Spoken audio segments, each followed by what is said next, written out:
ஆண்டவரும் இரட்சகருமாகிய இயேசு கிறிஸ்துவின் இனிதான நாமத்தினாலே இந்த ஜெபக்கூடுகைக்கு வந்திருக்கின்ற உங்கள் ஒவ்வொருவரையும் நாங்கள் ஜெம்ஸ் ஊழியத்தின் சார்பாக வாழ்த்தி வரவேற்கிறோம். இந்த அருமையான வாய்ப்பை எங்களுக்கு கொடுத்த கர்த்தாதி கர்த்தருக்கு நன்றிகளை செலுத்துகிறோம்.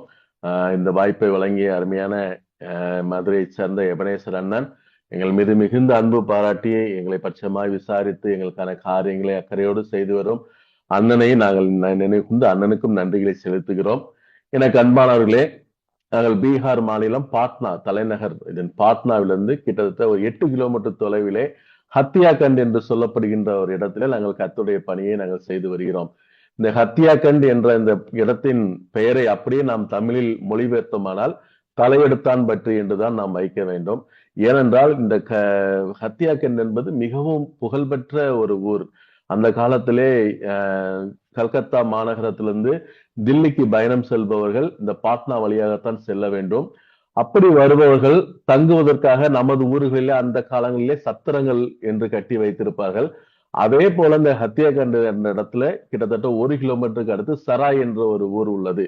சராய் என்றால் அது தங்கும் இடம், அந்த சத்திரம் என்ற அர்த்தம். அந்த இடத்துல வந்து தங்கும் அந்த யாத்ரீகர்களை இங்க இருக்கிற மக்கள் நைச்சியமாக பேசி உங்களுக்கு நாங்கள் அந்த பொருளை இங்கே மிகவும் குறைவாக வாங்கி தருகிறோம், இல்லை ஏதாவது நைச்சியமாக பேசி இந்த பகுதிக்கு அழைத்து வந்து அவர்களோடு பேசி அவர்களை கொன்று போட்டு மாமரத்துக்கு அடியிலே புதைத்து அவர்களிடத்தில் இருக்கின்ற அந்த பணங்கள் நகைகள் எல்லாவற்றையும் கொள்ளையடிப்பார்கள். ஆகவே இந்த பகுதியிலே பகலிலே கூட வருவதற்கு யாருமே வரமாட்டார்கள், மிகவும் அஞ்சுவார்கள். சில நேரங்களில் நாங்கள் பாட்னாவுக்கு சென்று பொருள்கள் வாங்கும் பொழுது எந்த பகுதியிலிருந்து வருகிறது என்று கடைக்காரர்கள் கேட்கும் போது நாங்கள் ஹத்தியாகண்ட் என்ற ஊர் பெயரை சொன்னாலே போதும், அவர்கள் மிகவும் பயப்படுறார்கள். அந்த ஊரில இருக்கிறீர்கள், மோசமான ஊர் என்று. அப்படிப்பட்ட ஒரு மோசமான இடங்களிலே இருந்து கர்த்தரின் பணியை செய்ய கர்த்தர் எங்களுக்கு கிருபையும் பலனும் எங்களுக்கு கொடுத்திருக்கிறார். அதுக்காக ஆண்டவருக்கு நன்றி செலுத்துகிறோம். எங்களிடத்துல இங்கு 20 அனாதை பெண் பிள்ளைகளை நாங்கள் வளர்த்து வருகிறோம். நீங்கள் அடிக்கடி அண்ணன் அகஸ்டின் ஜெபக்குமார் அண்ணன் செய்தியை நீங்கள் கேட்பவர்களாக இருந்தால் முசகர் என்று சொல்லக்கூடிய ஒரு இனத்தை பற்றி அண்ணன் சொல்லி இருப்பார்கள் அண்ணனின் செய்திகளிலே. எலிக்கறியை முதற்கொண்டு சாப்பிடக்கூடிய அந்த மக்களிலே தாய் தந்தை அல்லது 2 பேரும் இல்லாத அந்த அனாதை பிள்ளைகளை நாங்கள் 20 பெண் பிள்ளைகளை வைத்து அவர்களுக்கு உணவு கொடுத்து அவர்களுக்கு படிக்க வைத்து அவர்கள் திருமணம் வரைக்கும் நாங்கள் எங்களுக்கு வளர்க்க வேண்டும் என்று தீர்மானித்து அந்த பிள்ளைகளை 20 பெண் பிள்ளைகளை நாங்கள் வளர்த்து வருகிறோம். அது மட்டுமல்லாமல் தெபரால் வேதாகம கல்லூரி என்று சொல்லி ஊழியத்துக்கு அர்ப்பணிக்கப்பட்ட பெண் பிள்ளைகளை ஒரு வருடத்திற்கு 50 பெண் பிள்ளைகள், 6 மாதத்திற்கு 25 பெண் பிள்ளைகள் என்று தெரிவு செய்து, அது ஜெம்ஸ் ஸ்தாபனம் மட்டுமல்லாது வேற எந்த ஸ்தாபனத்தின் பிள்ளைகளாக இருந்தாலும் அல்லது தனியாக இண்டிபெண்டனாக ஊழியம் செய்கின்ற சபையிலிருந்து வருகின்ற பிள்ளைகளாக இருந்தாலும் அந்த சபை பாகுபாடு எதுவும் இல்லாமல் ஊழியத்துக்கு அர்ப்பணிக்கப்பட்ட பிள்ளைகளை நாங்கள் 6 மாதங்கள் எங்களோடு தங்க வைத்து அவர்களுக்கு 18 பாடத்திட்டங்களிலே கற்றுக் கொடுத்து அவர்களை இங்கிருந்து ஊழியக்காரிகளாக நாங்கள் தயார் செய்து அனுப்புகிறோம். இதோட கர்த்தருடைய பெரிதான கிருபையினால நாங்கள் 200 பிள்ளைகளை தயார் செய்து ஊழியத்துக்கு அனுப்ப கர்த்தர் கிருபை பாராட்டி இருக்கிறார். இந்த ஜனவரி மாதத்திலிருந்து அடுத்த இந்த வருடத்தின் முதல் பேட்சானது 25 பிள்ளைகளோடு ஆரம்பிக்க கர்த்தர் கிருபை செய்திருக்கிறார். இந்த பிள்ளைகளுக்கு நாங்கள் இங்கே பாடத்திட்டங்கள் மட்டும் அல்லாமல் இந்த பிள்ளைகளை நாங்கள் பணித்தளத்துக்கும் அழைத்து சென்று ஊழியத்திலே நாங்கள் ஒவ்வொருவரையும் நாங்கள் ஊழியத்தில் ஈடுபடுத்துவது உண்டு. ஒவ்வொரு வாரமும் சனி ஞாயிறு இந்த பிள்ளைகளுக்கு வகுப்புகள் இருக்காது. அந்த நாட்களில நாங்கள் 5 கிராமங்களை தெரிவு செய்து இந்த பிள்ளைகளோடு நாங்கள் சென்று ஒவ்வொரு 5 பிள்ளைகளையும் நாங்கள் தனித்தனியாக குரூப்புகளாக பிரித்து சாரால் குரூப், மரியாள், எலிசபெத் என்று ஒவ்வொரு குரூப்பிற்கும் ஒவ்வொரு தலைப்புகளை வைத்து அவர்களுக்கு கையில ஒரு கிராமங்களை நாங்கள் கொடுத்து இந்த 6 மாதத்திற்குள்ளாக இந்த கிராமங்களிலே உங்கள் மூலமாக ஆத்மாக்களை நீங்கள் ஆதாயம் செய்ய வேண்டும் என்று சொல்லி அந்த குறிப்பிட்ட கிராமங்களுக்கு நாங்கள் அழைத்து செல்வோம். ஒவ்வொரு வாரமும் பிள்ளைகள் உற்சாகத்தோடு அவர்களுக்கு கொடுக்கப்பட்ட கிராமங்களுக்கு செல்வார்கள். கடந்த முறை 2 மாதங்களுக்கு முன்பதாக இங்க அருகில் இருக்கின்ற ராம் பகிசா என்ற கிராமத்திலே நமது பிள்ளைகள் சென்று அந்த சுவிசேஷத்தை அறிவிப்பதற்காக கீழே தார்பாய்கள் எல்லாம் விரித்து அந்த ஸ்ட்ரேஞ்சரை ஆயத்தம் செய்து கொண்டிருக்கிற போது அந்த ஊரின் பஞ்சாயத்து தலைவர் மிகவும் எதிர்ப்பு தெரிவித்தார். மிகவும் எதிர்ப்பு தெரிவித்து, நீங்கள் வெளிநாட்டுக்கு காசு வாங்கி கொண்டு அவர்களுக்காக இந்த பணித்தளத்தில் நீங்கள் வேலை செய்கிறீர்கள், உடனடியாக காலி செய்து விடுங்கள், இல்லை என்றால் உங்களை நான் துப்பாக்கி எடுத்து சுட்டு விடுவேன் என்று பயங்கரமாக மிரட்ட ஆரம்பித்தார். உடனே நாங்கள் அருகில் இருந்து அந்த ஊருக்கு வெளியே ஒதுக்குப்புறமாக மாவுந்தோப்பு ஒன்று இருந்தது. அங்கே பாய்களை விரித்து நாங்கள் இங்கே வருகிறவர்கள் வரட்டும் என்று சொல்லி அங்கு ஒரு நாள் முழுவதுமாக அந்த இடத்தில் நாங்கள் ஒரு கூடுகை நடத்தினோம். அநேக சிறு பிள்ளைகள், வாலிபர்கள் அந்த கூடுகையில வந்தார்கள். பாவத்தை குறித்து அந்த செய்தியை கொடுக்கும்போது அநேக வாலிபர்கள் தொடப்பட்டார்கள். அப்ப பலர் வந்து தங்கள் பாவங்களை அறிக்கையிட்டு ரட்சிக்கப்பட்டு மனம் திரும்பினார்கள். அதுல ஒரு பையன் முழுவதுமாக அழுது கொண்டே வந்தான். அவன் சிறு வயதிலே கிட்டத்தட்ட ஒரு 8 வயதில் முதலாக போதை பழக்கத்துக்கு அடிமையாகி அதிலிருந்து மீள்வதற்கு வழி இல்லாமல் எப்படியாவது போதைப் பொருள் வாங்க வேண்டும் என்பதற்காக வீட்டில் கிடைக்கின்ற பொருட்களை திருடி விற்பதும் சின்ன சின்ன திருட்டுத்தனங்களை வெளியிலே செய்வதுமாக இருந்தவன் அன்றைய மீட்டிங்ல அவன் ரட்சிக்கப்பட்டான். ரட்சிக்கப்பட்டு தனது பாக்கெட்ல இருந்து அவன் விதவிதமான போதைப் பொருட்கள் எல்லாம் எங்களிடத்துல கொடுத்து, இனிமே நான் இதை நான் உபயோகிக்கவே மாட்டேன், எனக்காக நீங்க ஜெபம் பண்ணுங்க என்று சொல்லி சொன்ன உடனே நாங்கள் அந்த தம்பிக்காக ஜெபம் பண்ணிட்டு, நீ உன்னுடைய பெயர் என்ன, உன்னுடைய தகப்பனார் தாயார் என்ன செய்து கொண்டிருக்கார் என்று நாங்கள் கேட்ட பொழுது அவன் சொன்னான், என்னுடைய தகப்பனார் தான் இந்த பகுதியின் பஞ்சாயத்து தலைவர், உங்களை காலையிலே துப்பாக்கியால் சுடுவேன் என்று சொன்னாரே, அவருடைய மகன் தான் நான் என்று சொல்லி கதறி கதறி அழுதான். இதை கேள்விப்பட்ட அவர் தகப்பன் ஓடோடி வந்து எங்கள் கையில் இருந்த போதைப் பொருட்களை பார்த்தார். தன்னுடைய மகன் இந்த ஒரு 13 வயதிலே என்னென்ன போதைக்கு அடிமையாயிருக்கார் என்று கேள்விப்பட்டு அதை நேரிலே பார்த்து மிகவும் அதிர்ச்சியாகிவிட்டார்.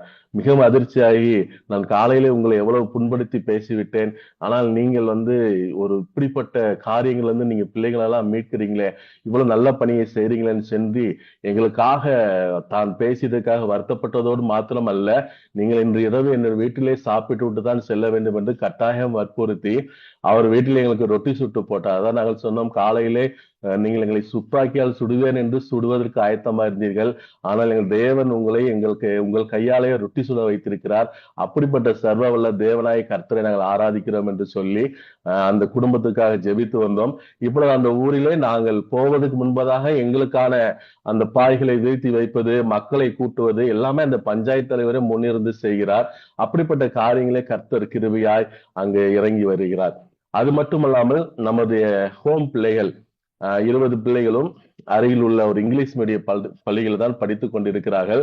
அந்த பிரின்சிபால் நம்முடைய பிள்ளைகளின் நடத்தைகள், இவருடைய ஒழுக்க வழக்கங்கள், பழக்கங்கள் எல்லாவற்றையும் பார்த்து ஆச்சரியப்பட்டு அந்த அவர்களுடைய ஸ்கூல்ல வந்து நீங்க வாரத்துல ஒரு நாள் வந்து உங்களுடைய பாட்டு பாடி நீங்க காலையில பிரேயர் நடத்துங்க சொல்லி என்று ஒரு நாள் எங்களுக்காக கொடுத்தார். அதுலயும் பிள்ளைங்க வந்து ஏதாவது ஒரு சங்கீதத்தை வாசித்து சங்கீதத்துல இருந்து சில காரியங்களை சொல்லி 2 பாடல்கள் பாடி ஜெபிப்பது வழக்கம்.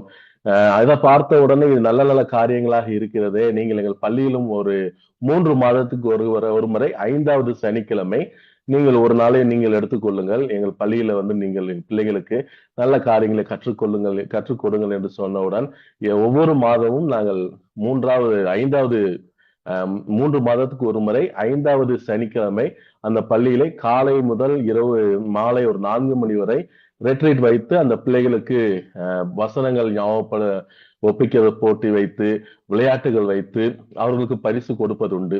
அப்படி நாம் கொடுத்த இந்த வசன அட்டைகளை அந்த பிள்ளைகள் தங்கள் வீட்டில போய் மாட்டுவார்கள்.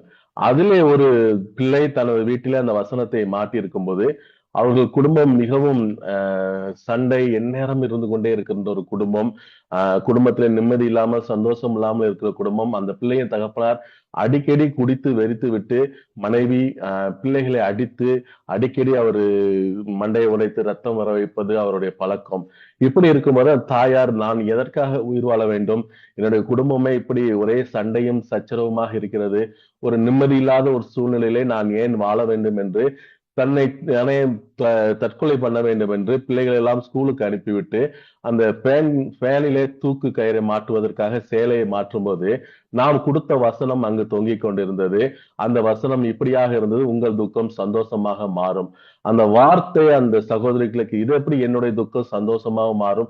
நான் போகாத கோயில் இல்லை, நான் வணங்காத தெய்வங்கள் இல்லை, நான் எல்லா பூஜையும் ஒழுங்கும் கிரகமாக பண்ணுகிறேன், ஆனாலும் என் துக்கம் எதுவுமே மாறவில்லை, இருக்க இருக்க கூடிக்கொண்டுதான் போகிறது. ஆனால் இதில் எழுதியிருக்கிறது, உங்கள் துக்கம் சந்தோஷமாக மாறும். அது எப்படி மாறும் என்று அதை குறித்து சிந்தித்தவர்களாக இருக்கும் போதே யாரோ வந்து தலை தட்டுவது சத்தம் கேட்டவும் அந்த புடவையெல்லாம் எடுத்து கீழே வைத்து விட்டு அவர்கள் பக்கத்துல இருந்து வந்தவர்கள் இவர்களுக்கு ஏதோ வாங்க வேண்டும் என்றுக்காக வந்தவுடன் அவர்கள் பேச ஆரம்பித்து விட்டார்கள். பிறகு பிள்ளைகள் வந்தவுடன், இந்த அட்டையை யார் உங்களுக்கு கொடுத்தது, இது என்ன எழுதியிருக்கிறது, இதெல்லாம் உண்மையா என்று சொல்லவும் இந்த பிள்ளைகள் நாங்கள் சொல்லிக் கொடுத்த கதைகள் வசனங்கள் எல்லாம் சொல்லி, பக்கத்துல ஒரு ஹோம் இருக்கு, அங்க இருந்து ஒரு அங்கிள் வருவாங்க, அவங்கதான் இந்த இதை எங்களுக்கு கொடுத்தது. அந்த பிள்ளைகளை கூட்டிக் கொண்டு அந்த தாயார் வந்தார்கள். ஐயா, நீங்கள் கொடுத்த அந்த அட்டையில இப்படி எழுதியிருக்கிறது, இது எப்படி எங்கள் துக்கம் இவ்வளவு பெரிய துக்கமாக இருக்கின்றது, இவ்வளவு சண்டைகளாக இருக்கிறது, வருகின்ற பணமெல்லாம் என் கணவர் குடித்து விட்டு கடன் மேல் கடன் வைத்திருக்கிறார், ஒரு நாளும் எங்களுக்கு அன்பாய் பேசினதில்லை, ஆனால் உங்களுடைய வசனம் இப்படி இருக்கிறதே, அது உண்மையா என்று சொல்லும் போது அவருக்கு நாங்கள் ஆண்டவரின் அன்பை பற்றி சொன்னோம். நீங்கள் விசுவாசிங்கள், கர்த்தர் உங்கள் வாழ்க்கையிலையும் உங்கள் துக்கத்தையும் சந்தோஷமாக மாற்றுவார் என்று சொன்னோம். அவர்கள் விசுவாசிக்க ஆரம்பித்தார்கள். அவர்கள் ஜெபிக்க ஆரம்பித்திலிருந்து கணவரின் குடிப்பழக்கம் மாறி இந்த முழு குடும்பமும் ரட்சிக்கப்பட்டு இன்று ஆராதனைக்கு வருகிறார்கள். அவர்கள் சொல்கிறார்கள், அந்த வார்த்தை உண்மை, உங்கள் துக்கம் சந்தோஷமாக மாறும் என்ற வார்த்தை உண்மை, அந்த வார்த்தையை கர்த்தர் என் குடும்பத்திலே நிறைவேற்றுகிறார் என்று இப்படி நமது வேதாகம பாடசாலை பிள்ளைகள் மூலமாகவும் கர்த்தர் கிரியை செய்து வருகிறார். நம்முடைய விடுதி பிள்ளைகள் மூலமாகவும் கர்த்தர் கிரியை செய்து வருகிறார். ஆகவே இந்த பணித்தலங்களிலே நாங்கள் ஒவ்வொரு நாளும் ஆண்டவருடைய ஊழியத்தை நிறைவேற்றி எப்படியாவது அழிந்து போகின்ற ஆத்துமாக்களை ஆதாயம் பண்ண வேண்டும் என்று இந்த பகுதியில் இருக்கிற வாலிபர்கள் மத்தியிலும் சிறுவர்கள் மத்தியிலும் குறிப்பாக கவனம் செலுத்தி ஒவ்வொரு மாதம் 2வது சனிக்கிழமை வாலிபர்களுக்காக விசேஷித்த கூட்டங்களை நாங்கள் நடத்தி கொண்டிருக்கிறோம். தொடர்ந்து இந்த பணித்தள ஊழியர்களுக்காக நீங்கள் உங்கள் ஜெபங்களில் எங்களை நினைத்துக் கொள்ளுங்கள். ஏனென்றால் 12 பீகார் தலைநகர்ல 12 கிலோமீட்டர் தான் எங்களுக்கு உள்ள இருக்குது. ஆனாலும் மிகுந்த முரட்டாட்டமும் மிகுந்த குடிக்கு அடிமையாக இருக்கிறவர்களும் வருமானத்தை எல்லாம் சூதாடி, மனைவியை வைத்து சூதாடுவதை நாம் மகாபாரத்தில் பார்த்திருக்கிறோம். ஆனால் இங்க நாம் நேரிலே பார்க்கலாம். அப்படிப்பட்ட ஒரு சூதாடி கொண்டிருக்கின்ற ஒரு சுற்றுப்புறங்கள், மிகவும் கேவலமான வாழ்க்கை வாழ்கின்ற இந்த மக்கள் மத்தியிலிருந்து நாங்கள் கர்த்தருடைய ஊழியத்தை நமது ஜெம்ஸ் சார்பாக செய்து வருகிறோம். தொடர்ந்து நீங்கள் இந்த பகுதி ஹத்தியா கண்டு இந்த பகுதி ஊழியங்களுக்காக உங்கள் ஜெபங்களில் நீங்கள் எங்களை நினைத்துக் கொள்ளுங்கள். நாம் இப்படி கர்த்தருடைய வார்த்தைக்கு நேராக நாம் கடந்து செல்வோம் என அன்பானவர்களே. இந்த தினத்திலே நாம் கர்த்தருடைய நமக்கு கொடுத்த வார்த்தை ஏசாயாவின் புஸ்தகம் 64ஆம் அதிகாரம் அதன் 4ஆம் வசனத்தை நாம் படிப்போமாக. ஏசாயா 64:4. தேவனே, உமக்கு காத்திருக்கிறவர்களுக்கு நீர் செய்தவர்களை நீரே அல்லாமல் உலக தோற்றம் முதற்கொண்டு ஒருவரும் கேட்டதும் இல்லை, செவியால் உணர்ந்ததும் இல்லை, அவைகளை கண்டதும் இல்லை. எனக்கு அன்பானவர்களே, கர்த்தர் நமக்கு நன்மைகளை செய்கின்ற ஒரு தேவனாய் இருக்கிறார். அப்படிப்பட்ட கர்த்தரை நாம் ஆராதிக்கிறோம். அநேக நேரங்களிலே கர்த்தர் பற்றி நாம் பார்க்கும்போது வசனங்கள் இப்படிப்பட்டதாக சொல்கின்றது, கேளுங்கள் கேட்கிற எவனும் பெற்றுக்கொள்வான் என்று. அப்படி கேட்கின்ற போது அந்த மக்களுக்கு கொடுக்கின்ற ஒரு கர்த்தரை நாம் பார்க்கிறோம். ஒரு குருடன் வந்து இயேசுவிடம் வந்து நான் பார்வையடைய வேண்டும் என்று கேட்ட பொழுது உடனடியாக அவனுக்கு பார்வையடைய செய்து அவனை கர்த்தர் சுகப்படுத்தினார். அடுத்தபடியாக நாம் பார்த்தோம்னா, நீங்கள் கொடுக்கின்ற அளவின்படி, நீங்கள் எந்த அளவின்படி கொடுக்கிறீர்களோ அந்த அளவின்படி நான் கொடுப்பேன் என்று சொன்ன கர்த்தர், அதே போல் கொடுக்கின்ற கர்த்தரை நாம் பார்க்கிறோம். அடுத்தபடியாக, என் நாமத்தின் நிமித்தம் நீங்கள் எதையாவது இழந்தீர்கள் என்றால் நான் அதை 100 மடங்கு உங்களுக்கு திருப்பி கொடுப்பேன் என்று சொல்கிற கர்த்தரை பார்த்திருக்கிறோம். ஆனால் இங்கே தமக்கு காத்திருக்கிறவர்களுக்கு, யாரெல்லாம் எந்த குடும்பம் எல்லாம் கர்த்தருக்காக காத்திருக்கிறார்களோ அவர்களுக்காக செய்வதை ஒரு சாதாரண இதா கர்த்தர் பார்க்கவில்லை. அது வசனம் சொல்கிறது, உலக தோற்றம் முதல் ஒருவரும் கேட்டதும் இல்லை, செவியால் உணர்ந்ததும் இல்லை, அவர்களை கண்டதும் இல்லை. நாம் கர்த்தருக்காக காத்திருக்கும் போது கர்த்தர் நம்முடைய வாழ்க்கையில செய்வதை நாம் கற்பனை கூட பண்ண முடியாத அளவு காரியங்களை நம்முடைய ஆண்டவர் நமக்காக செய்வதிலே வல்லவராய் இருக்கிறார். இதை கேட்டுக்கொண்டிருக்கிற எனக்கு அன்பானவர்களே, கர்த்தர் நம்முடைய வாழ்க்கையில எப்பொழுதுமே எந்த காரியத்தையும் செய்யும் போது நாம் அந்த காரியத்தை பற்றி ஒரு சின்ன அளவில நாம் யோசித்திருப்போம். இவ்வளவுதான், இந்த மாதிரிதான் நடக்கும் என்று. ஆனால் கர்த்தர் அதை நம்முடைய வாழ்க்கையில செய்யும் போது அவை நம்மை ஆச்சரியமூட்டும்பவையாக நமக்கு இருக்கும். யாருக்கு அதை செய்வார் என்றால், காத்து இருக்கிறவர்களுக்காக செய்வார். எனக்கு அன்பானவர்களே, அருமையான சவுலை பற்றி நமக்கு தெரியும். சாமுவேல் புத்தகத்தில் நாம் படிக்கிறோம். அதே சவுல் ஒரு முறை அவருடைய சித்தப்பா கழுதையை காணவில்லை என்று சொன்னபோது அந்த சவுல் பல இடங்களிலே சுற்றி திரிந்தான். அப்ப அவன் சுற்றி திரிந்த இடங்கள்ல எண்ணி பார்க்கும்போது சாலின் நாடு, இப்படிப்பட்ட நாடு என்று 5 நாடுகளை அவன் கடந்து ஒரு சாதாரண கழுதைக்காக அவன் பொறுமையோடு சுற்றி திரிந்ததை நாம் படித்திருக்கிறோம். ஆனால் கர்த்தர் அவனுக்கு அந்த ராஜ்யத்தை கொடுத்த பின்பு, ராஜாவாக அவனை ஆக்கின பின்பு, கர்த்தர் சாமுவேல் மூலமாக 7 நாட்கள் காத்திருக்க சொன்னார். ஆனால் அந்த 7 நாட்கள் அவன் காத்திருக்காமல் பொறுமையை இழந்து செய்யத்தகாதவனை செய்து அந்த ஆசீர்வாதத்திலிருந்து அவன் தள்ளப்பட்டவனாக மாறிவிட்டான்.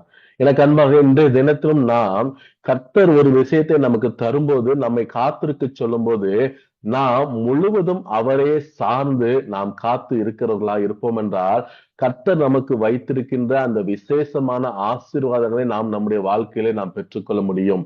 நமக்காக அவர் வைத்திருக்கிற ஆசீர்வாதம் நாம் கற்பனையில் கூட என்றைக்குமே நாம் செய்ய முடியாத ஒரு விசேஷ ஆசீர்வாதத்தால் கர்த்தர் நம்மை நிரப்புகிற ஒரு தேவனாக இருக்கிறார். எனக்கு அன்பானவர்களே, எனக்கு அன்பாக நாங்கள் ஊழியத்தலங்களிலே பல இடங்களுக்கு நாங்கள் சென்று வருவதுண்டு. பல குடும்பங்களிலே நாங்கள் சென்று ஆண்டோடைய வார்த்தையை சொல்லுவதுண்டு. அப்பொழுது நாங்கள் சொல்கின்ற காரியங்கள், நீங்க கர்த்தருக்காக கொஞ்சம் பொறுமையாக இருங்கள், கர்த்தர் உங்கள் வாழ்க்கையிலே பல காரியங்களை செய்வார் என்று நாங்கள் சொல்லி அவர்களை உற்சாகப்படுத்துவது உண்டு. அப்படித்தான் பிங்கி என்கின்ற ஒரு சகோதரி நம்மிடத்துல அடிக்கடி ஜெபத்துக்கு வந்தார்கள். அவர்கள் திருமணமாகி 13 ஆண்டுகள் ஆகியும் குழந்தை இல்லாத ஒரு சூழ்நிலையிலே அவர்கள் சுற்றீடுகளால் ஏளனம் பண்ணப்பட்டு பல பிரயாசங்கள் எடுத்து அவர்கள் மிகுந்த செல்வ செழிப்புள்ள ஒரு குடும்பத்தை சார்ந்தவர்கள். நல்ல ஒரு வருமானம் உள்ள ஒரு குடும்பம். எய்ம்ஸ் டெல்லியில் உள்ள எய்ம்ஸ் வரைக்கும் சென்று பல லட்சங்கள் செலவு செய்து அவர்கள் சிகிச்சை செய்தும் ஒன்றுமே அதுல நடக்கவில்லை. அப்படிப்பட்ட ஒரு நேரத்திலே கர்த்தருக்காக நீங்கள் காத்திருங்கள், கர்த்தர் உங்களுக்கு குடும்பத்தை ஆசீர்வதிக்க செய்வார், கர்த்தர் உங்களை தலை தோங்க செய்வார் என்று அவர்களை உற்சாகப்படுத்தும் வார்த்தைகளை சொல்லி அவர்களை விசுவாசத்துக்குள் நடத்தி சொல்லும் போது பலர் அவர்களை இகழ ஆரம்பித்தார்கள், பலர் அவர்களை கேலி பண்ண ஆரம்பித்தார்கள். அவர்களை நீ இனி என்ன சொன்னாலும் உனக்கு குழந்தையே பிறக்காது, எத்தனையோ டாக்டர்கள் மருத்துவர்கள் சொல்லிவிட்டார்கள், உன் கர்ப்பப்பையில இது ப்ராப்ளமாக இருக்கிறது என்று, நீ எங்கு போனாலும் ஒண்ணும் ஆகாது என்று சொன்ன பொழுது அந்த சகோதரி சொன்னார், நாங்கள் சபையில எங்களுக்கு செய்தி கொடுத்திருக்கிறார்கள் அன்னாள் என்ற ஒரு சகோதரியை பற்றி, அந்த அன்னாளுக்கு திறந்த கர்த்தர் எனக்கும் செய்வார் என்று கர்த்தருக்காக விசுவாசித்து காத்து இருந்தார்கள். எந்த டாக்டர்கள் எல்லாம் கைவிட்டார்களோ அதே மருத்துவமனையிலே அந்த சகோதரிக்கு பிரசவத்தை பார்க்க கர்த்தர் கிருபை செய்தார். இன்று 3 பிள்ளைகளோடு அந்த குடும்பம் கர்த்தருக்கு சாட்சியாக இருக்கிறது. அவர்கள் செய்த ஒரே ஒரு காரியம் கர்த்தருக்காக காத்திருந்ததுதான். எனக்கு அன்பானவர்களே, அதே போல நாமளும் நம்முடைய வாழ்க்கையிலே நாம் 2026ஆம் ஆண்டு ஒரு புதிய ஆண்டிற்குள் நாம் பிரவேசித்திருக்கிறோம். இந்த புதிய ஆண்டிற்குள்ளே நாம் பல காரியங்களை யோசித்திருப்போம். இந்த புதிய ஆண்டிலே 2026ஆம் ஆண்டிலே கர்த்தர் எனது பிள்ளைகளுக்கு இந்த காரியத்தை செய்ய வேண்டும், எனது கணவருக்கு இந்த காரியத்தை செய்ய வேண்டும், அல்லது எனது குடும்பத்தில் இப்படிப்பட்ட ஒரு நன்மைகளை செய்ய வேண்டும் என்று நாம் பல காரியங்களை கர்த்தரிடத்திலே நாம் பெற வேண்டும் என்று நாம் ஆசைப்பட்டு இருப்போம். ஆனால் நாம் அவரிடத்தில் ஒரு பொறுமையோடு நாம் காத்திருப்போம் என்றால் கர்த்தர் சொல்கிறார், நீங்கள் நினைக்காததுக்கும் நீங்கள் உணர்ந்து கொள்ளதற்கும் முடியாத அதிக அளவிலே நான் நன்மைகளை உங்களுக்கு செய்வேன் என்று கர்த்தர் சொல்கிறார். எனக்கு அன்பானவர்களே, அப்படி நாம் கர்த்தருக்காக காத்திருக்கும் போது நாம் என்ன செய்ய வேண்டும் என்று 3 காரியங்களை நாம் பார்க்க இருக்கிறோம். நம்முடைய வாழ்க்கையிலே கர்த்தர் கொடுக்கும் ஆசீர்வாதத்துக்காக நாம் காத்திருக்கும் போது நாம் என்ன செய்ய வேண்டும்? லூக்கா எழுதின சுவிசேஷம் 1ஆம் அதிகாரம் 13ஆம் வசனத்தை நாம் பார்த்தோம் என்றால் இந்த சம்பவங்கள் எல்லாருக்குமே தெரியும். வயது சென்ற சகரியாவை கர்த்தருடைய தூதன் சந்திக்கிறான். வயது சென்ற சகரியா கர்த்தருடைய ஆலயத்திலே ஆராதனை செய்யும் போது பலிபீடத்தில் நிற்கும் போது தூதன் சென்று சகரியாவை சந்தித்து அவனுக்கு சொல்கிறான், நீ ஒரு ஆண் பிள்ளையை நீ உன் மனைவி பெறுவாள், உன்னுடைய ஜெபம் கேட்கப்பட்டது என்று சொல்கிறான். இந்த சகரியாவை பற்றி நமக்கு நன்றாக தெரியும். அவர்களை பற்றி எழுதியிருக்கிறது, கர்த்தருக்கு பயந்தவர்கள் நீதிமான் என்று எழுதியிருக்கிறது. அவர்கள் கர்த்தருடைய ஊழியத்தை முதிர் வயதிலும் அந்த முறைமையின்படி கர்த்தருடைய ஆலயத்தில் வந்து ஊழியர் செய்வதற்காக வந்த ஒரு ஆசாரியர் என்று நாம் அறிகிறோம். எனக்கு அன்பானவர்களே, அதே சகரியா கர்த்தருடைய வசனத்தை எத்தனையோ பிரசங்கித்திருப்பார். சங்கீதம் 128 இப்படியாக சொல்கிறது, கர்த்தருக்கு பயந்து அவர் வழியில் நடக்கிறவனுக்கு பிள்ளைகளின் பிள்ளைகள் ஒளிவமர கன்றுகளைப் போல் இருப்பார்கள் என்று வசனம் சொல்கிறது. இதே வசனத்தை எத்தனையோ பேருக்கு அவர் பிரசங்கம் செய்திருக்கிறார். அவர் யோசித்திருக்கலாம், நான் கர்த்தருக்கு பயந்து நடக்கிறேன், ஆனால் என் வாழ்வில் என் பிள்ளைகளும் இல்லை, ஒளிவமரத்தை சுற்றி வளரும் கன்றுகளைப் போல இல்லை, ஒரு வெறுமையான ஒரு காரியமாக இருக்கிறது என்று அவர் அநேக நேரம் யோசித்திருக்கலாம். ஆனாலும் அவர் ஊழியத்தை அவர் கைவிடவில்லை. கர்த்தர் இந்த உலகத்தில் எனக்கு தந்த அந்த அவருக்கு ஆராதனை செய்கின்ற அந்த ஊழியத்தை, கர்த்தருடைய ஊழியத்தை, என்னுடைய ஜெபத்தை எக்காலம் நாம் நிறுத்த மாட்டோம் என்று பொறுமையுடன் காத்திருந்தார்கள். இந்த தினத்தில் நாம் கேட்கின்ற, நாம் ஆசைப்படுகின்ற ஒன்று கிடைக்கவில்லை என்றால் அநேக காரியங்களில் நாம் என்ன செய்கின்றோம், நமது ஜெபங்களை குறைத்து விடுகிறோம். அல்லது ஆராதனைக்கு போவதிலே நாம் என்ன செய்யணும், சற்று சோர்வடைந்து விடுகிறோம். ஊழியம் செய்வதிலே சற்று சோர்வடைந்து விடுகிறோம். நான் எவ்வளவோ முயற்சி பண்ணுகிறேன், ஆனாலும் கர்த்தர் இந்த ஆசீர்வாதத்தை எனக்கு இன்னும் தரவில்லை என்று. ஆனால் இவர்கள் வயது சென்ற பின்பும், நான் வயதாகிவிட்டது, எனக்கு பிள்ளையும் இல்லை, என்னை எதற்காக ஊழியம் செய்ய வேண்டும், எந்த ஆசீர்வாதத்துக்காக நான் ஊழியம் செய்ய வேண்டும் என்று மூளையில உட்காராமல் அவர் ஆலயத்திலே சென்று கர்த்தருடைய ஊழியத்தை செய்து வந்தார். எனக்கு அன்பானவர்களே, அவர் பின்வாங்கவும் இல்லை, அவருடைய ஜெபங்கள் குறைவதும் இல்லை. ஆண்டவரிடம் இருந்த அன்பு அவரை ஒரு காலம் அந்த குறையின் நிமித்தமாக அந்த காத்திருக்கும் சமயத்திலே பின்வாங்கவில்லை. உற்சாகமாக கர்த்தருடைய ஊழியத்தை செய்தார். இதைத்தான் கர்த்தர் நம்மிடத்தில் எதிர்பார்க்கிறார். நாம் கர்த்தருக்காக காத்திருக்கும் போது பலவித சோதனைகள் நம்மளுக்கு வரும். சாத்தான் பல நேரங்களிலே நம்மிடத்துல இதை செய்து எதற்கு, நீ ஊழியத்தில் செய்து எதற்கு, நீ இந்த மாதிரி ஊழியத்துல நீ பங்குதாராக இருந்து எதற்கு, மிஷினரிகளை தாங்கி எதற்கு என்று நம்மை அந்த ஆசீர்வாதத்தை கொடுப்பதிலே, கர்த்தர் கொடுக்கும் ஆசீர்வாதத்திலிருந்து வஞ்சிக்கும்படியாக நம்மை சோர்வடைய பண்ணுவான். நீ இவ்வளவாக ஊழியம் என்று போகின்றாய, ஜெபம் என்று போகின்றாய, இதனால் என்ன பிரயோஜனம் என்று. ஆனால் நாம் சகரியாவின் வாழ்க்கையிலிருந்து நாம் கற்றுக்கொள்ள வேண்டியது என்னவென்றால், நாம் என்ன ஆனாலும் சரி, அந்த காத்திருக்கும் நேரத்திலே கர்த்தர் நமக்கு கொடுக்கும் ஆசீர்வாதத்தை பெற்றுக்கொள்ளும் வரைக்கும் அவரிடத்தில் நாம் வைத்திருக்கிற அன்பு குறையக்கூடாது, நம்முடைய ஜெபம் குறையக்கூடாது, கர்த்தருடைய ஊழியம் குறையக்கூடாது. எல்லாரும் கர்த்தருக்காக நம்முடைய வாழ்க்கையை நாம் ஒப்புக் கொடுக்கிறவர்களாக இருக்க வேண்டும். எனக்கு அன்பானவர்களே, நாம் இங்கே ஒரு வாலிப பெண்ணை, நம் பயங்கரமான பாவப்பிடியில் இருந்த ஒரு வாலிப பெண்ணை நாம் சந்தித்து அவளை ஜோதிகுமாரி என்ற மகளை எஸ்தர் ராணி என்று அவளுக்கு ஞானஸ்தானம் கொடுத்து கல்லூரியில நாம் படிக்க வைத்தோம். கல்லூரியில மிக நன்றாக படிக்கின்ற ஒரு மாணவியாக அவள் திகழ்ந்தாள். அப்பொழுது ஒரு தடவை ஒரு யூத் மீட்டிங் அட்டன் பண்ணுகிற போது கர்த்தர் அவளோடு இடைப்பட்டு, உன்னை தூர இடங்களுக்கு அழைத்து செல்வேன் என்று ஒரு வாக்குத்தத்தத்தை கொடுத்தார். கொடுத்தவுடன் அவள் மிகவும் சந்தோஷப்பட்டு தனது கூட படிக்கின்ற பெண் பிள்ளையிடம் சொன்னால், நான் ஆராதிக்கும் கர்த்தர் என்னை தூர இடங்களுக்கு அழைத்து செல்வார் என்று எனக்கு வாக்கு தத்தம் கொடுத்திருக்கார் என்று எங்கிட்டையும் ஷேர் பண்ணும்போது, நான் கண்டிப்பாக கர்த்தர் நிறைவேற்றுவார் என்று. அப்பொழுது கல்லூரியில கேம்பஸ் இன்டர்வியூ நடந்துச்சு. அவள் மிகவும் ஆவலோடு, கர்த்தர் எனக்கு வாக்கு தத்தம் கொடுத்திருக்கிறார், ஆகவே இந்த கேம்பஸ் இன்டர்வியூல நான் செலக்ட் ஆவேன் என்று மிக எதிர்பார்ப்போடு இருந்தால். ஆனால் அவள் கூட இருந்த மற்ற பெண் பிள்ளைகள் இவளையோட சுமாராக படிப்பவர்கள் கூட செலக்ட் ஆகிவிட்டார்கள். ஆனால் இவள் செலக்ட் ஆகவில்லை. சிறிது வருத்தத்தோடு வந்து சொன்னால், நான் சொன்னேன், கர்த்தர் உனக்காக வைத்திருக்கிற நன்மை அது விசேஷமாக இருக்கும், நீங்கள் எதை பற்றி கவலைப்பட வேண்டாமா என்று. அதன் பின்பதாக அவளுடைய ஜெபங்கள் குறையவில்லை, அவளுடைய வாஞ்சைகள் குறையவில்லை. கர்த்தர் எனக்கு ஒரு வாக்குத்தத்தத்தை கொடுத்திருக்கிறார், எப்படியாவது என் வாழ்வில் நிறைவேற்றுவார் என்று. இவளுடன் படித்த பிள்ளைகள் எல்லாம் இங்க பூனே மற்றும் இந்த டெல்லி பக்கத்துல பஞ்சாப் அந்த ஏரியாக்கள் எல்லாம் அவர்களுக்கு வேலை கிடைத்தது.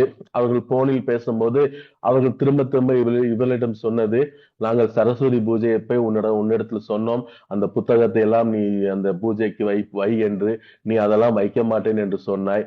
பார், நீ சொன்னாய் நான் ஆராதிக்கிற கர்த்தரை தூர இடங்களுக்கு அழைத்து செல்வார் என்று. ஆனால் நீ பாட்னாவை விட்டு கூட வெளியே வரவில்லை. ஆனால் நாங்கள் பார் புனேவுக்கு வந்து இருக்கிறோம், லூதியானாவுக்கு வந்திருக்கிறோம், தூர இடங்களுக்கு நாங்கள் தான் வந்திருக்கிறோம். ஆனால் நீ அந்த பாட்னாவையோட தாண்டாமல் இருக்கிறாய். இதுதான் நீ ஆராதிக்கும் கர்த்தரின் சக்தியா என்று இவளுடன் கேட்கும்போது அவள் சொன்னால், நான் அவரிடத்தில் காத்திருப்பேன், எனக்கான ஆசீர்வாதத்தை கண்டிப்பாக அவர் செய்வார் என்று பதிலளித்து வந்தார். இப்படிப்பட்ட இடத்துல அவளை லோக்கல் ஒரு கம்பெனில வேலைக்கு வருது என்று சொல்லி ஒரு அட்வர்டைஸ்மெண்ட் பார்த்திருந்தாங்க. அப்ப அதுக்கு போயிட்டு வரேன்னு சொல்லி ஜோம் பண்ணிட்டு அவ போனா. அது ஒரு பெரிய இன்டர்நேஷனல் கம்பெனி. அப்ப இவளோட சர்டிபிகேட் எல்லாம் பார்த்த உடனே அந்த இன்டர்வியூ நடத்துற ஆள் வந்து அவர்கிட்ட கேட்டது, அம்மா நீ மலேசியால நம்ம கம்பெனி இருக்கு, அங்க நீ போறியா அப்படின்னு. கண்டிப்பா. அதே பிள்ளைய மலேசியாவுக்கு இன்னைக்கு அனுப்பி 1,47,500 சேலரி மாசம் வாங்குற மாதிரி கர்த்தர் அவளுக்கு அந்த தூர தேசத்துக்கு அழைத்து செல்வேன்னு சொன்ன கர்த்தர் அதே பிள்ளைய அழைத்து சென்று இன்னைக்கு கூட இருக்கிறவங்க பிள்ளைங்க முன்பதாக தலையை நிமிர பண்ணினார். அதற்கு ஒரே காரணம் அவருடைய ஜெபம் குறையவில்லை, கர்த்தர் மேல் வைத்த அன்பு குறையவில்லை. எத்தனையோ பேர் அவ கூட படிச்சவங்க எல்லாம் நாங்களாம் இவ்வளவு தூரமான இடத்துக்கு வந்துட்டோம்னு சொல்லி அவள் மனசை நோக பண்ணினாலும் அவள் உறுதியாக நின்றாள். அது நிமித்தமாக யாருமே எதிர்பார்க்காத அவள் இந்த புனையில் வேலை பார்க்கிறவங்களுக்கெல்லாம் 28,000 30,000 அவ்வளவுதான் சேலரி. ஆனால் 1,48,000 சேலரியோடு கர்த்தர் இன்றைய தினத்துல அந்த பிள்ளை மலேசியாவிலே ஒரு மிகுந்த நல்ல ஒரு வேலையில் இருக்க கர்த்தர் கிரியை செய்திருக்கிறார். எனக்கு அன்பானவர்களே, நாம் கர்த்தருக்காக காத்திருக்கும் பொழுது நம்முடைய ஜெபங்கள், நம்முடைய ஆராதனைகள், நம்முடைய ஊழியங்கள் எந்த காலத்திலும் குறைவுபடக்கூடாது. சாத்தான் எத்தனையோ விதமான சோதனைகளை கொண்டு வந்தாலும் நாம் உறுதியாக நிற்போமானால், சகரியாவுக்கு முதிர் வயதிலும் ஒரு நல்ல குழந்தையை கொடுத்து யோவான் ஸ்நானனாக கர்த்தருக்கே வழியை ஆயத்தப்படுத்துகின்ற ஒரு குழந்தையாக கொடுத்த கர்த்தர் நம்முடைய வாழ்க்கையிலும் நாம் நினைக்காத, நாம் எண்ணி முடியாத ஒரு பெரிய காரியங்களை செய்வார். அதற்காக நாம் அவருடைய சமூகத்திலே காத்திருக்கும் போது ஜெபிக்கிறவர்களாக இருக்க வேண்டும். இரண்டாவதாக ஆதியாகமம் 41:38 நாம் பார்த்தோம் என்றால், பார்வோன் ராஜா யோசேப்பை புகழ்கின்றார். தேவ ஆவியை பெற்ற இந்த மனுஷனை போல வேறு உண்டா என்று புகழ்கின்றார். அதே யோசேப்புக்கு கர்த்தர் ஒரு சொப்பனத்தின் மூலமாக வாக்குத்தத்தம் பண்ணி இருந்தார். அவனை உயர்ந்த ஒரு இடத்துல இருக்கும்படியாகவும் அவன் சகோதரர்கள் அவனை விழுந்து கும்பிடும்படியாகவும் ஒரு சொப்பனத்தை காண்பித்தார். அந்த சொப்பனத்தின் மூலமாகவே அவன் வெறுக்கப்பட்டான். அந்த சொப்பனத்தின் காரணமாகவே அடிமையாக விற்கப்பட்டான். அவன் அதன் நிமித்தமாகவே போத்திபாரின் இடத்துல வந்தான். அவன் அங்கிருந்தும் அவன் சிலைக்கு சென்றான். ஆனாலும் கர்த்தருக்காக காத்திருக்கும் போது அபிஷேகத்தை இழக்கவில்லை. ஒவ்வொரு நாளும் அந்த பாவத்துக்கு இடம் கொடுத்து அவன் தன்னுடைய வாழ்க்கையில அபிஷேகத்தை இழக்காமல் தன்னுடைய பரிசுத்தத்தை காத்து கொண்டான். ஆகவே அந்த ஒரு நாள் வந்தது, கர்த்தர் அவனை உயர்த்தும்படி. அவன் எண்ணியே முடியாத, அவன் யோசிப்புடைய அதிகபட்ச திட்டம் என்னவாக இருக்கும்? அவன் அந்த பான பாத்திரக்காரன் அவன் வேண்டுகோள் வைக்கிறான், என்னை இந்த சிறையிலிருந்து விடுவித்தால் போதும், நான் ஒரு தீங்கும் செய்யாமல் இந்த சிறைக்குள் வந்து விட்டேன், நீ ராஜாவிடத்தில் எனக்காக பேசு, எனக்காக பரிந்து பேசி இங்கிருந்து என்னை விடுவித்தால் போதும் என்று, ஒரு விடுதலை மட்டும் கிடைத்தால் போதும் என்று அவன் எண்ணி இருந்தான். ஆனால் கர்த்தர் ஒரு நாளை அவனுக்காக வைத்திருந்தார். கர்த்தர் ஒரு நாளை வைத்திருந்து ஒரு நினைத்து கூட பார்க்க முடியாத ஒரு திட்டத்தை அவனுக்காக வைத்திருந்தார். யாராவது அவன்கிட்ட சிறையில் இருக்கும்போது நீ ஒரு நாள் இந்த தேசத்தின் பிரதமர் ஆவா என்று சொன்னால் யாருமே அவனை நம்பி இருக்க மாட்டார்கள். ஒரு விடுதலைக்கு கூட வழி இல்லாம ஒரு சூழ்நிலை. ஆனால் வசனம் சொல்கிறது, கர்த்தருடைய வசனம் அவனை புடமிட்டது. கர்த்தருடைய வசனம் புடமிடுவதற்கு அவன் தன் வாழ்க்கையை ஒப்பு கொடுத்தான். கர்த்தர் கொடுத்த அபிஷேகத்தை, கர்த்தர் கொடுத்த பரிசுத்தத்தை அவன் அங்க காத்து கொண்டான். அதன் நிமித்தமாக அங்க கர்த்தர் அவன் வாழ்க்கையில பெரிய காரியத்தை செய்கிறார். ஏசாயா 10:27 இப்படி சொல்கிறது, அபிஷேகத்தினால் நுகம் முறியும் என்று. சாத்தான் அவன் வாழ்க்கையில ஒரு நுகத்தை வைத்திருந்தான். ஆனால் யோசேப்பின் வாழ்க்கையில் இருந்த அபிஷேகம் அந்த நுகத்தை முறித்து அவனை உயர பண்ணியது. எனக்கு அன்பானவர்களே, இதை போல நாம் நம்முடைய வாழ்க்கையில அந்த அபிஷேகத்தை நாம் காத்துக் கொள்கிறவர்களாக இருக்க வேண்டும். அந்த பரிசுத்தத்தை காத்துக் கொள்கிறவர்களாக இருக்க வேண்டும்.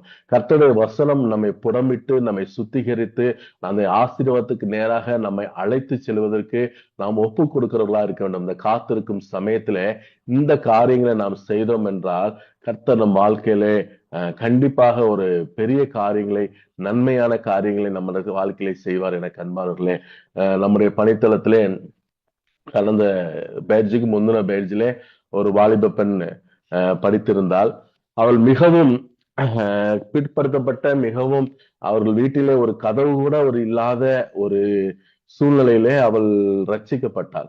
ரட்சிக்கப்பட்டு நம்மிடத்துல வந்து தன்னுடைய வாழ்க்கையை சொன்னால், என்னுடைய தகப்பன் மிகவும் பாவத்துக்கு அடிமையாக ஏகப்பட்ட கடன் வைத்தது நிமித்தம் இப்பொழுது பெங்களூர்ல ஒரு சின்ன ஒரு கம்பெனில வேலை பார்த்துக்கிட்டு அதை வைத்து நாங்கள் வந்து குடும்பத்திலே 3 பெண் பிள்ளைகள், நாங்கள் எல்லாவற்றையும் நாங்கள் வந்து செய்கின்றோம். இப்படிப்பட்ட ஒரு சூழ்நிலையில் நான் அந்த ஊழியத்துக்கு ஒப்பு கொடுத்து நான் வந்திருக்கிறேன் என்று வந்தாள். அந்த பிள்ளை நம்மிடத்துல படித்து விட்டு அந்த பணித்தளத்திலே அந்த பாஸ்டருக்கு உதவியாக ஊழியத்தை செய்ய ஆரம்பித்தார். அப்பொழுது அவள் ஒரு வீட்டிலே சென்று அந்த கர்த்தருடைய வார்த்தையை சொல்லி இந்த காரியத்தை செய்யும் பொழுது அந்த குடும்பத்தை, அந்த எந்த குடும்பத்தை கொண்டு கர்த்தருடைய வார்த்தையை அவள் கொண்டு சென்றாலோ அந்த குடும்பத்தினர் இவளிடத்துல வந்து கேட்டிருக்கார்கள், நாங்கள் ஒரு முக்கியமான ஒரு வேலைக்காக ஒரு பணம் எங்களிடத்தில் வருகிறது. ஆனால் அதற்காக நாங்க சில தவறான காரியங்கள் நாங்க செய்ய வேண்டியிருக்கிறது என்று சொன்னது. இவள் சொன்னால், இல்லை, நீங்கள் வந்து ஆசீர்வாதம் என்பது கர்த்தர் கொடுக்கின்ற ஆசீர்வாதம். நீங்கள் அதற்காக காத்திருக்கும் போது நீங்கள் தவறுகள் மட்டும் செய்யாதீர்கள். மற்றவர்கள் செய்கிறார் என்று நீங்கள் அந்த தவறை செய்தீர்களானால் கர்த்தரின் ஆசீர்வாதத்தை நீங்கள் பெற முடியாது என்று அவள் ஆலோசனை கூறினார். உடனே அவர்களும் இவள் சொன்னதை வைத்து நாங்கள் அந்த தப்பு செய்ய மாட்டோம் என்று மற்றவர்கள் சொல்லிவிட்டார்கள். நாங்கள் இதற்கு உடன்பட மாட்டோம், இந்த மாதிரி எங்களால செய்ய முடியாது என்று. மற்றவர்கள் இவர்களை ஏளனப்படுத்தினார்கள். பணம் வருகிறது அரசாங்கத்திடமிருந்து, நீ இத மாதிரி செஞ்சுட்டா உனக்கும் பணம் கிடைக்கும்ல, நாங்களாம் அப்படித்தான் பண்ண போறோம்னா, இல்ல நாங்கள் அதை செய்ய முடியாது, நீங்கள் வேணால் அப்படி தப்புகளை செய்து கொள்ளுங்கள், எங்கள் கர்த்தர் அதை விரும்ப மாட்டார் என்று சொல்லிவிட்டார்கள். அந்த யாரார் அந்த பக்கத்துல இருக்கிறவங்களோ அந்த அரசாங்கத்தை ஏமாற்ற வேண்டும் என்பதற்காக பொய்யான காரியங்களை செய்து, தவறான காரியங்களை செய்து அந்த பணத்தை வாங்கி இது பண்ணினார்களோ, இடையில வந்த அந்த ஒரு அரசு அதிகாரி அதை கண்டுபிடிக்கப்பட்டு யாராருக்கு அந்த இதெல்லாம் இது பண்ணாங்களோ அந்த எல்லாத்தையும் கேன்சல் பண்ணி திரும்ப ஃபைன் எல்லாம் கட்ட வச்சு, ஆனால் இவர்கள் அந்த தவறை பண்ணாததுனால இவர்களையே அதுக்கு இன்சார்ஜா போட்டு நீங்க தான் இந்த இதை பார்க்கணும்னு சொல்லி அந்த இடத்துல இவர்களே உயர்த்தி மேன்மைப்படுத்தினார். அவர்கள் சபையில வந்து சாட்சி சொன்னார்கள். மத்தவங்க எல்லாம் அந்த யாராரும் அந்த தவறான காரியத்தை செய்து அரசாங்கத்திற்கு பணம் பெறுவதற்கு முயற்சி பண்ணி தவறான காரியங்களை செய்தார்களோ அவர்களுக்கு எல்லா அப்ளிகேஷனையும் அரசாங்கம் ரிஜெக்ட் பண்ணி அவங்களுக்கு அந்த ஸ்கீம்லயே இடம் கிடையாது என்று தள்ளி விட்டு விட்டார்கள். ஆனால் நாங்கள் அந்த தவறை செய்யாத நிமித்தம் அந்த இடத்துல மற்றவர்களுக்கு அந்த அப்ளிகேஷனை கொடுப்பதிலும், மற்றவர்களுக்கு அந்த அரசு அலுவலகத்துக்கு சென்று அந்த பணங்களை வாங்கி கொடுப்பதற்கும் பொறுப்பாக எங்களை நியமித்திருக்கிறார்கள். இது கர்த்தருக்கு பயந்து நாங்கள் அந்த நேரத்துல பாவத்தை செய்யாதனால இன்றைக்கு நேரத்துல நாங்கள் வந்து ஒரு புகழ்ச்சி அடைய கர்த்தர் பண்ணியிருக்கிறார் என்று. எனக்கு அன்பானவர்களே, நாம் அந்த காத்திருக்கும் போது நம்மளுக்கு எதிர்ப்புறமாக வருகின்ற தவறுகள் செய்யும் ஒரு வாய்ப்பு வந்தாலும் அபிஷேகத்தை நாம் இழக்காமல் இருந்தால் கர்த்தர் நம்மை ஆசீர்வதிக்கிறதுக்கு ஒரு தடையாக இருக்காதா? நாம் அதை மீறி அபிஷேகத்தை இழந்து விட்டோம் என்றால் கர்த்தர் நம்மை உயர்த்த முடியாது. எனவே நான் காத்திருக்கும் சமயத்திலே அபிஷேகத்தை நாம் என்ன செய்யக்கூடாது, இழக்கக்கூடாது. மூன்றாவது காரியத்தை பார்த்தோம் என்றால் 1 சாமுவேல் அதிகாரம் 24 1 சாமுவேல் 24 அதிகாரத்தின் 17 வசனத்தை நாம் பார்ப்போம் என்றால், அதிலே சவுல் தாவீதை பார்த்து இப்படி சொல்கிறார், நீ என்னை பார்க்கிலும் நீதிமான், நீ எனக்கு நன்மை செய்தாய், நானோ உனக்கு தீமை செய்தேன் என்று. தாவீது ஒரு இதற்காக காத்திருக்கிறார். எதற்காக காத்திருக்கிறார்? ராஜாவாக அபிஷேகம் பண்ணி ஆகிவிட்டது. சாமுவேல் வந்து அபிஷேகம் பண்ணி இஸ்ரேலுக்கு உன்னை ராஜாவாக கர்த்தர் தேர்ந்தெடுத்துக்கிறார் என்று. இப்பொழுது ராஜாவாக ஆக வேண்டும். ஆனால் சவுல் தாவீதை கொல்வதற்காக தாவீதுக்கு பின்னாலே சென்று எப்படியாவது தாவீதை வீழ்த்தி விட வேண்டும் என்று பல முயற்சியில் இருக்கிறான். அப்படிப்பட்ட ஒரு நேரத்திலே தாவீதின் கையிலே சவுல் கிடைக்கின்றான். ஆனால் அந்த இடத்துல அவன் எதிரிக்கு கூட ஒரு நன்மை செய்தான். அதை காத்திருந்த நேரத்திலும் கூட எதிரிக்கு கூட ஒரு நன்மை செய்கின்ற ஒருவனாக தாவீது திகழ்ந்தான். இது நிமித்தமாக தாவீதின் ராஜ்யபாரத்தை கர்த்தர் அகற்றவே இல்லை. அதே ராஜ்யபாரத்திலே என்னாலும் ராஜ்யம் பண்ணுகிறவராக நம்முடைய ஆண்டவராகிய இயேசு கிறிஸ்துவை கர்த்தர் கொண்டு வந்தார். இந்த காத்திருக்கும் நேரத்திலே நாம் நன்மை செய்வர்களாக நாம் இருக்க வேண்டும் என அன்பானவர்களே. அது எதிரியாக இருந்தாலும் துரோகியாக இருந்தாலும் சரி, நாம் நன்மை செய்வர்களாக மாத்திரம் இருப்போமானால் கர்த்தர் நம்மை உயர்த்தும் போது மிகுந்த ஒரு ஆசீர்வாதத்தை கொடுப்பார். தாவீதின் ராஜ்யம் கீர்த்தியும் புகழ்ச்சியுமாக வர வர பெருக தொடங்கியது. காரணம், இந்த காத்திருக்கும் நாட்களிலே நன்மை செய்தான். எனக்கு அன்பானவர்களே, நாங்கள் இருக்கின்ற பணித்தளத்திலே ஒரு 2 தெரு தள்ளி ஒரு மனிதர் வாழ்ந்து வந்தார். பல தொல்லைகள் எந்நேரம் கொடுத்து கொண்டே இருப்பார். குறிப்பாக அவர்களுக்கு கிறிஸ்தவர்கள் என்றாலே ஆகாது. ஆகவே ஏதாவது ஒரு செய்தி, ஒரு சின்ன ஒரு அந்த நம்ம நம்ம ரோடு வழியா தான் அவங்க வயலுக்கு போனோம். போகும்போது வரும்போது கத்தி கூப்பாடு பற்றி கூப்பாடு பண்ணிக்கிட்டு இருப்பார். சில நேரங்கள்ல நம்ம கேம்பஸ் பக்கத்திலே பசங்களை கூப்பிட்டு வந்து தண்ணி அடிச்சுக்கிட்டு நைட்டு 11 12 மணி வரைக்கும் ஒரே கூப்பாடு போட்டு கொண்டு இருப்பார். எந்நேரம் பார்த்தாலும் நமக்கு விரோதமாகவே பேசி கொண்டிருப்பார். கடந்த மாதம் மழை நேரத்திலே அவருடைய வீட்டின் ஒரு பகுதி அப்படியே இடிந்து விட்டது. இடிந்து விட்டு அந்த மழையின் காரணமாக பழமையான வீடு. அப்ப என்ன செய்வது என்று திகைத்திருந்தோம். எங்கள் காலையிலே நாங்கள் பார்க்கும்போது எல்லாரும் சொன்னாங்க, அந்த ஆள் வீடு இடிந்து விட்டது. சிலர் சொன்னாங்க, உங்களை எந்நேரம் திட்டிக்கிட்டே இருப்பார்ல, பாருங்க அவர் வீடு இப்படி இடிஞ்சிருச்சு அப்படின்னு. ஆனால் நாங்களும் பிள்ளைகளும் போய் அவங்க வீட்டை இடிஞ்ச உடனே பார்த்த உடனே நாங்க சொன்னோம், ஐயா நீங்க உங்க வீட்டுல இருக்க திங்ஸ வந்து இங்க வச்சிருங்க, வீடு ரெடியா இருந்துட்டு நீங்க இங்க வைங்க, ஒன்னும் பிரச்சனை இல்லைன்னு சொல்லி நம்மகிட்ட இருக்கிறதுல ஒரு ரூம் அவங்களுக்கு ஒதுக்கி கொடுத்தோம். அவரு நம்பவே முடியல. அவருக்கு ஏன்டா அந்த கூட இருக்கிற அந்த பகுதியில யாருமே அவருக்கு உதவ வரல. ஆனா நாம போய் நம்ம பிள்ளைங்களை வச்சு அந்த ஜாமான்லாம் எட்டு வந்து இங்க ஒரு ரூம்ல வச்சு அவரை பாதுகாத்து கிட்டத்தட்ட ஒரு மாதம் அவங்க அந்த வீடை ரெடி பண்ண ஆச்சு. அந்த 1 மாத காலம் அளவும் நாம் அவருக்கு உணவும் கொடுத்து, அவருக்கு அது கூட ஏதாவது அரிசி வாங்கித்தானு காசு கொடுத்தார். எதுவும் வேண்டாம் என்று சொன்னவுடன் அவர் குடும்பமாக கண்களிலிருந்து தண்ணீர் தண்ணீர் அப்படி தாரையாக ஊற்றியது. இப்படிப்பட்ட உங்களை நான் எவ்வளவோ கொடுமைப்படுத்தினேன், உங்களுக்கு விரோதமாக எத்தனையோ நான் காரியங்களை செய்தேன். நாங்கள் சொன்னோம், இதுதான் எங்களுடைய இயேசுவின் அன்பு, இதை செய்வதற்காக நாங்கள் வந்திருக்கிறோம் என்று. இன்றைக்கு அந்த குடும்பம் முழு குடும்பமும் ரட்சிக்கப்பட்டிருக்கிறார்கள். அதற்கு காரணம் நாங்கள் செய்த ஒரு சிறு நன்மை. அந்த நன்மை எதிரியவும் எங்களை எந்நேரமும் எங்களுக்கு திட்டிக் கொண்டிருக்கிறவர்கள் முழுமையாக மாற்றியது. கடந்த வாரம் ஆராதனையிலே அவர் ஒரு மூட்டை அரிசியை கொண்டு வந்து கொடுத்தா, வயல் நிலத்துல வந்தது, நீங்கள் இதை வைத்து பிள்ளைகளுக்கு சாப்பாடு கொடுங்கள் என்று. அதே மனுஷர் அதே வயல்வெளிக்கு 2 வருடத்துக்கு முன்னால் செல்லும் போது நம்ம எந்நேரமும் தூற்றிக்கொண்டே நம்முடைய சண்டை போட்டுக்கொண்டே இருப்பார். ஆனால் நாம் செய்த ஒரு நன்மை அவருடைய வாழ்க்கையை மாற்றி அவங்க குடும்பத்தையும் முழு குடும்பத்தையும் ரட்சிப்புக்குள்ள நடத்தியது. எனக்கு அன்பானவர்களே, நாம் கர்த்தருக்கு காத்திருக்கும் போது, அவருடைய ஆசீர்வாதத்துக்காக காத்திருக்கும் போது நாம் நன்மை செய்வர்களாக நாம் இருக்க வேண்டும். எனக்கு அன்பானவர்களே, முதலில் நாம் சகரியாவை பார்த்தோம். நாம் காத்திருக்கும் போது ஆண்டோடைய ஊழியத்தை செய்கிறவர்களாக, ஆண்டவரத்துல ஜெபிக்கிறவர்களாக சோர்ந்து போகாமல் இருக்க வேண்டும். யோசேப்பின் வாழ்க்கையை பார்க்கும்போது அவன் காத்திருக்கும் போது அந்த அபிஷேகத்தை இழந்து விடாமல், பரிசுத்தத்தை இழந்து விடாமல் அவன் மிகவும் வைராக்கியமாக இருந்தான். அது நிமித்தம் அந்த பெரிய ஆசீர்வாதத்தை பார்த்தான். அதே போல தாவீதின் வாழ்க்கையிலே அவன் கர்த்தருக்கு காத்திருக்கும் போது நன்மை செய்வர்களாக இருந்தான். இந்த காரியங்களை நாம் நம்முடைய வாழ்விலே நாம் கற்றுக்கொண்டு இவைகளை செயல்படுத்துவோம் என்றால் கர்த்தர் நம்முடைய வாழ்விலும் அவர் சொன்னபடி அந்த ஆசீர்வாதத்தை நாம் எண்ணி முடியாதபடி, நம் செவியால் உணர்ந்து கொள்ள முடியாதபடி மிகப்பெரிய ஆசீர்வாதத்தை இந்த 2026ஆம் ஆண்டு நம் ஒவ்வொருவருடைய குடும்பங்களிலும் நம்முடைய பிள்ளைகளுக்கும் கர்த்தர் அந்த ஆசீர்வாதத்தை தருவாராக. இந்த காரியங்களை நாம் உணர்ந்து இதன்படி நடந்து இந்த ஆசீர்வாதங்களை நாம் பெற்றுக்கொள்வோமாக. கர்த்தர் தாமே இந்த வசனத்தைப்படி உங்கள் ஒவ்வொருவரையும் ஆசீர்வதிக்க முடியாக நான் ஜெபிக்கிறோம்.